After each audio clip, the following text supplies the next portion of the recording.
welcome back to the Good Old Football Podcast. We took last week off. I drove back to New York City last Sunday night, the day after the NFL draft ended, and the internet in the city that I had access to was extremely slow. It was frustrating to work with, and when just about everyone is working from home, I decided I don't really need this, so I decided to skip out, save myself some frustration, and then save people who actually need internet some bandwidth. I'm a good guy. I put the people first. As you guys know, I am Matt Edwards. This is the Good Old Football Podcast. New York City, very strange right now. It's not as much the lack of crowds and people as it is the silence. If you've ever lived in New York, I always tell people outside of Midtown Manhattan, it's never nearly as crowded as what everyone who's ever watched a movie that takes place in New York City might believe. The whole shoulder-to-shoulder thing while we rush to work in the morning, not a real thing. Maybe definitely on the subway it's like that, you're shoulder-to-shoulder. Maybe sometimes in Times Square in Midtown Manhattan, it gets very crowded. But for the most part, people have this idea that all of New York City is very crowded. People are right next to each other. That's not really real. For the most part. What is real is the noise, especially in Manhattan, and in particular, the constant sounds of vehicles and honking horns, and there was just so incredibly little of that. It was very strange. It was strange just to hear the silence. That's definitely the weirdest thing going on in New York City right now as far as the different feel and people talking about it feeling like a ghost town. In that sense, it does. It's just odd. As someone who's been out at all hours of the day in New York, it's just odd to hear it so silent right now. But that's the way it is. I walked down to Times Square one night with my friend Zach. We walked around for miles, probably 4 or 5 miles. I posted a couple of pictures on my Instagram at GoodOldMatthew. During that time, we probably saw 100 people out and about during a 2-hour walk in Manhattan, a very eerie feeling. So if you missed me last week, I missed you too, but we are back this week out of Ohio, and we'll talk a little bit about the draft. We'll talk a little bit about Andy Dalton, Joe Burrow, and talk about some more things that are going on. Not a lot going on in the NFL. All the schedules coming out. The NFL's dominating right now. We'll get to that in a minute. We are now nearly 2 weeks removed from the NFL draft. I put this on Twitter. I need more information on how these dudes all have incredibly nice houses. ESPN comes out with these tragic background stories, some of them genuinely very sad, some of them definitely a reach. Like, yeah, maybe your aunt's middle school boyfriend was eaten by an alligator. I don't know how that fits into a wide receiver from Middle Tennessee's story, but okay. But I was curious about these houses. I'm not saying anyone did anything wrong. I'm not saying they weren't their actual houses. You can do what you want as far as I'm concerned. But ESPN would be like, this kid can run. He needs to work on his form tackling. And his entire family lived in the kitchen of a Burger King until he was 14. But all of a sudden, they're in a $5 million home on draft night. I just want to know. Maybe it's an Airbnb. I don't care what it is. I'm just curious.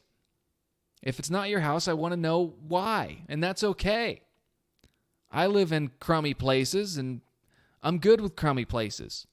I've lived in nice places. I like nice places. I just want to know the answers. ESPN definitely overdid it with and they got a lot of flack for it too, just the amount of every guy. What's the worst thing that happened in this guy's life?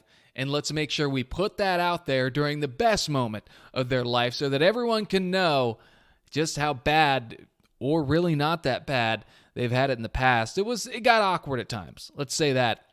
No pick in the NFL draft was more curious than that of the Green Bay Packers selecting Jordan Love, the quarterback from Utah State.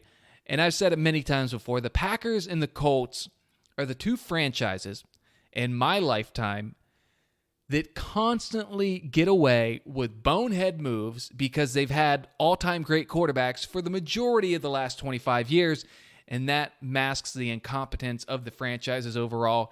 Aaron Rodgers, I'm not surprising anyone with this, has plenty of good football left in him, went to the NFC Championship in year one with a new head coach, and the Packers are like, you know what, maybe we should check out a guy who plays the same position, but at Utah State right now. You know, the Packers are like the guy who has a nearly perfect wife, but start seeing a 23-year-old waitress on the side. And the waitress is pretty and in school and might turn out to be an amazing wife too, but you already have a sure thing who is married to you. Instead of dating the waitress, do something else wild, Green Bay. Spend a lot of money on some stupid thing you don't need. Get a tattoo. Make a bad trade for a big-name veteran past his prime. But don't cheat on your wife. And I know this has been talked about a lot, and this is 12 days after the fact. But come on. I'll give Rodgers another 2 years in Green Bay. And here's the other thing, too. If Tom Brady, and this is a big if, but if Tom Brady gets to a Super Bowl with the Bucs, maybe Aaron Rodgers forces his way out after 2020. He's already seen Peyton Manning go to Denver and get a Super Bowl title and 2 appearances, which is the same he had in all of his time in Indianapolis. If he sees Tom Brady do it, if he sees Tom Brady maybe even get to the NFC Championship, what's stopping Aaron Rodgers from saying, why not me? If those 2 legends can do it, why can't I do it too? They've never given me the tools to work here and do the things I believe I can do. Brady left. Now, Brady's obviously done fine, but if Brady leaves and goes to a NFC Championship or wins a Super Bowl or whatever, and he saw Peyton do what he did in a short span in Denver, what's stopping Aaron Rodgers from saying, yeah, I can do that? And maybe kick Matt LaFleur in the junk on the way out and say, good luck with your Utah State quarterback. By the way, it sucks for Jordan Love. Like, he didn't ask for any of this. And here I am ripping on him, poor guy. That was really the only fun storyline of the draft. And look, as much as we like to have our let's grade the draft and drool over fifth-round guys who won't play for 2 years, we like that. None of us know how these guys will turn out. I like that stuff too, but let's not act like we know it for a sure thing. Joe Burrow has already brought that new swagger to Cincinnati. You can already kind of feel that. He's not forcing it, though. That's what I like. He's not forcing it like we saw Baker Mayfield do in Cleveland last year. He's letting the work he's put in and the results he's put on the field do the talking as to where Baker came out and told you just how good he was going to be. Overall, I was lukewarm on the Bengals draft. I said I really thought they needed to upgrade that offensive line. But as Jed DeMusi told us on the Good Old Football podcast 2 weeks ago, the Bengals like their offensive line the way it is, and they better be right, or Joe Burrow is never going to get a chance to develop as an NFL quarterback. You might as well tie bricks to his feet on Sunday afternoons because the offensive line we saw most of 2019 in Cincinnati could not stop an ice cream cone from melting in Antarctica. TJ Watt and Myles Garrett going to be on his ass like moss on a Mississippi tree stump. Shout out to Michael Scott. You just can't play the way you did last year and expect the quarterback to develop. I hope the Bengals are right. And look, I like T. Higgins in the second round. He seems like a phenomenal receiver. I love the linebackers they drafted. That was the other area I thought they really needed to upgrade, and anyone who watched them knows they needed to upgrade. I just think you can't take a chance. You cannot take a chance on letting what happened to Andrew Luck and David Carr and Tim Couch happen to Joe Burrow. And I think the Bengals are risking that right now. I hope to God I'm wrong. If Joe Burrow gets hurt, I'll hand over my body parts. That's how much I care. Break a rib, you can take mine. If Joe Burrow strains a calf muscle, I'll tear mine off and overnight it to Paul Brown Stadium. We'll see. Draft grades are fun, but, a lot of people like what the Bengals did. I would give them a C. I mean, Joe Burrow pick, obviously that was a pick. But after that, the Bengals have an excellent trio of receivers now. But what's that mean if your rookie quarterback only has 3 seconds to get rid of the ball? Draft grades are fun, but they are meaningless. By the way, if you think draft grades and instant reaction of the picks is stupid, just don't read them. If you do like them, jump right in. Shove it down your gullet. People get up in arms about that stuff. Oh, this is the worst part of your day. Someone tweeted a draft grade and you think it's stupid? Just keep scrolling. Move past it. I said it on the show before, the many landing spots for potential quarterbacks, including Andy Dalton and Jameis Winston, I think they both could have probably gone somewhere to compete for starting jobs, but neither did, and I think both were very, very smart moves. Obviously, Winston ended up with the New Orleans Saints, and the great Andy Dalton goes to Dallas. Now, look, Does Jacksonville need a starter? Let's use Jacksonville as the example here, which there's not as many starting jobs out there as there usually is. But yeah, Jacksonville needs a starter. But you stop and you say, why does Jacksonville need a starting quarterback? It's for the same reason Cleveland and Washington and Miami are typically looking for a new quarterback once every 3 years. They're not good franchises. Both Andy Dalton and Jameis Winston currently have a stock that's trending downward, right?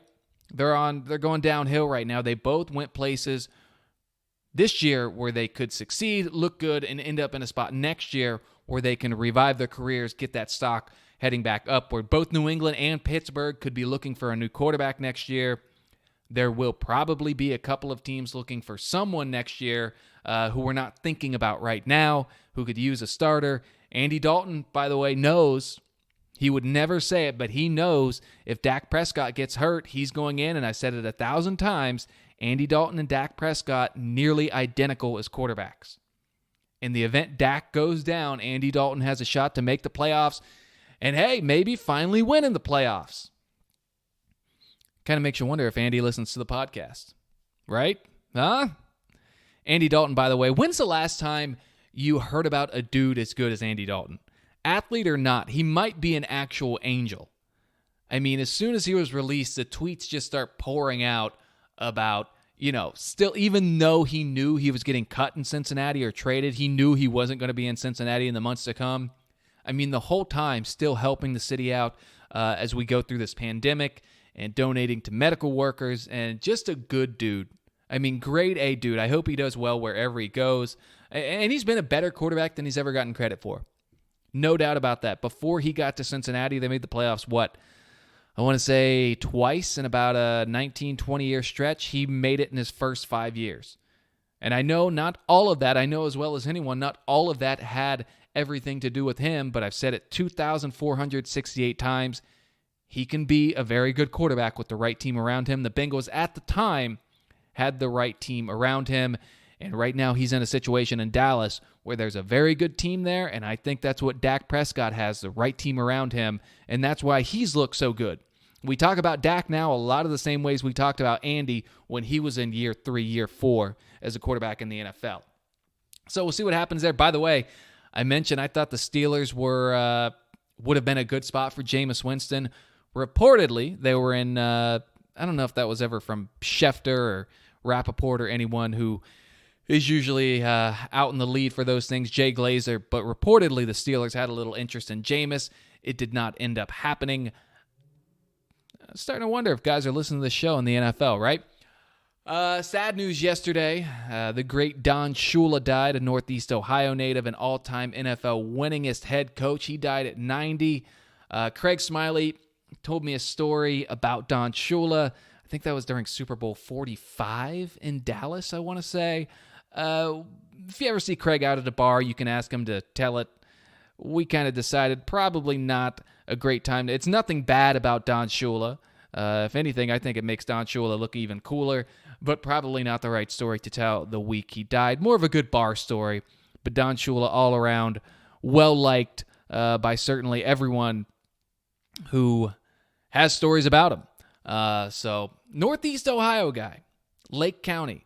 Start looking at that Ohio coaching tree, and it's packed. You forget about it.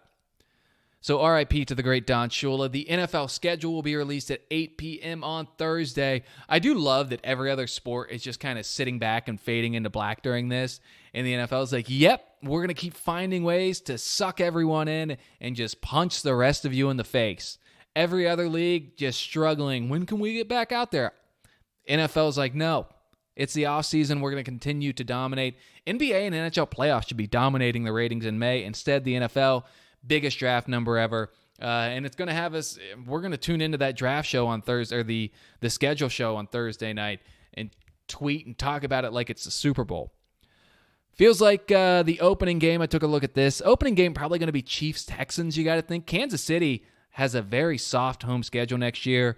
New England also goes to Arrowhead, but you can't put Jarrett Stidham, his first game, up against the monster that is the Kansas City Chiefs. That would be mean, right?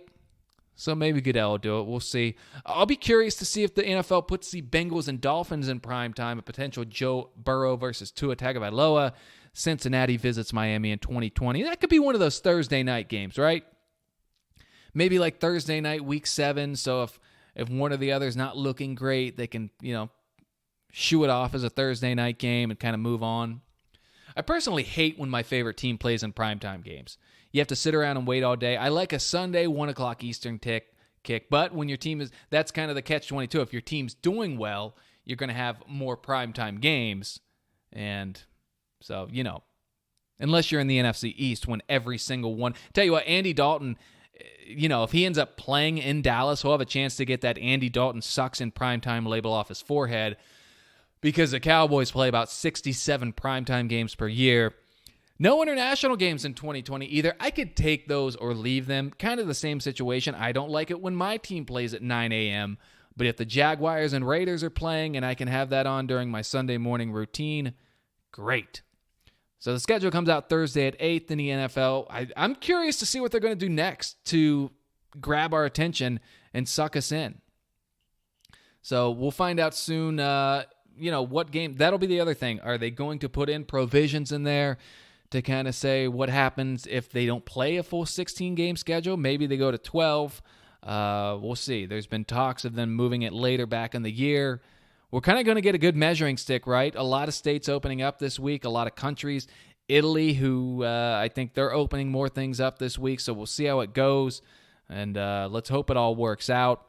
No matter what you believe, everyone wants this thing to be over, and we can continue that climb back to normalcy and thus live sporting events. Can you imagine what assuming the NBA playoffs make it back, can you imagine the first night those are back? We're going to go wild. It's going to be a good time, folks. All right, next episode, I'm going to do one next week because I don't have anything else to do, guys. So next Tuesday, we will have another episode. Got to figure out what I'm going to talk about. Maybe I tell you what, most of the feedback I get from you guys is you just like it when I talk more about random things in football. So maybe I should quit doing a football podcast and just, air my grievances once a week. We'll see how that goes. I don't know. Just love me for who I am. All right, if you want to follow me on Twitter, by the way, a guy with my same name slid into my DMs, just being cool, being like, hey, man, me and you, same name. Nice guy. Adam Schefter just tweeting, running back Frank Gore signing a 1-year deal with the New York Football Jets. I don't think anyone but me calls him that because that's what they usually call the Giants. Frank Gore, the veteran, how old is he? Going to the Jets. Good for him. Gotta love Frank Gore is 30. He'll be 37. Frank Gore will be 37 next week, or later this month, I should say. And he is still playing in the NFL and playing at a fairly high level, too. He was in that 2005 draft. This is how old Frank Gore is. In his draft was Braylon Edwards, Pac-Man Jones, Carlos Rogers, Sean Merriman, and at the position, Aaron Rodgers was in that draft, Roddy White, Heath Miller, and that position where you're only supposed to laugh till you're 32, 33, he is still an absolute animal. Justin Tuck was in that draft. I feel like Justin Tuck's been retired for 10 years. How about it? Frank Gore still going strong, baby. All right, we're going to keep going strong. We will be back next week on the Good Old Football Podcast. If you want to follow me on Twitter, I am at Matt Edwards. If you want to follow me on Instagram, it is Good Old Matthew. Get on there. Be weird if you have my same name. Shoot me a DM. Maybe we can be pals. Got nothing better to do. Thanks for tuning in. It's the Good Old Football Podcast.